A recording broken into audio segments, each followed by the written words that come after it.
Hello traders, जसं की India विक्सचा chart मी हा ओपन केलेला आहे आणि इंडिया विक्स आता सध्या 11.31वर चालू आहे. खूप दिवस झाले तर इंडिया विक्स हा 13च्या आतमध्येच आहे किंवा 12च्या आतमध्येच आहे. 11 आणि 11:30च्या रेंजमध्येच आपल्याला इंडिया विक्स बघायला भेटतो आहे.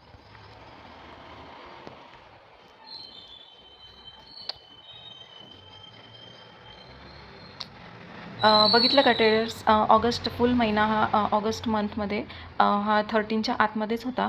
त्याच्यामुळे ऑप्शन बायरसाठी काही खास अपॉर्च्युनिटी इथे नसते. एखादी अपॉर्च्युनिटी आपल्याला ट्रेड करायला भेटते इथे. 11.30 इंडिया विक्स म्हणजे मूवमेंट कमी आणि ऑप्शन्स आहेत ते मूव्ह करत नाही. तर आपण निफ्टीच्या चार्टवर इथे शिफ्ट होऊया.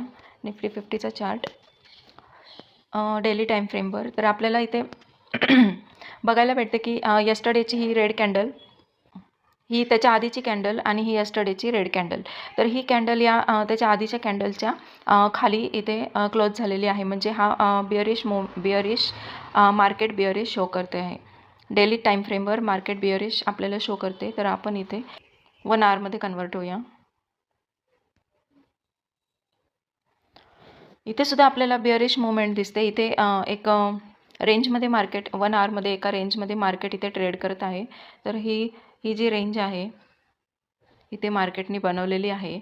तर जर ही रेंज जर अपसाईडला ब्रेक झाली तर इथून मार्केट मूव्ह करण्याची पॉसिबिलिटी आहे. तसंच जर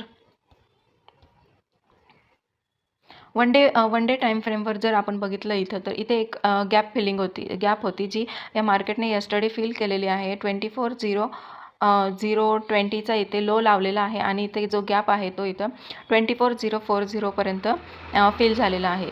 तर पॉसिबिलिटी आहे की इथून मार्केट अपसाईडला मूव्ह करेल, थोडं रिट्रेस करेल. त्याच्यानंतर परत डाऊनवर्ड मूवमेंट करण्याची इथे पॉसिबिलिटी आहे, कारण याच्या खालीसुद्धा इथे एक गॅप आपल्याला दिसतो आहे.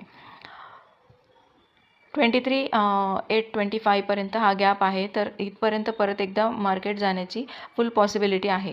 इथे थोडंफार रिट्रेस करण्याची पॉसिबिलिटी किंवा 24,040ला जर इथे डाऊन साईडला ब्रेक केलं तर अजून डाऊन साईडला मूवमेंट करण्याची पॉसिबिलिटी आहे. इथे जो बॉक्स इथे बनलेला आहे, कॅन्डल्सनी जो बॉक्स बनवलेला आहे, याला ज्या साईडनी तो ब्रेक करेल त्या साईडनी आज मूवमेंट होण्याची पॉसिबिलिटी आहे. तर आजचं बायस हा बिअरिश आहे आणि आपल्याला जर बिअरिश पॅटर्न किंवा बिअरिश कॅन्डलस्टिक कुठे जर भेटली, कोणत्या लेवलला जर भेटली, तर आपण तिथे आज ट्रेड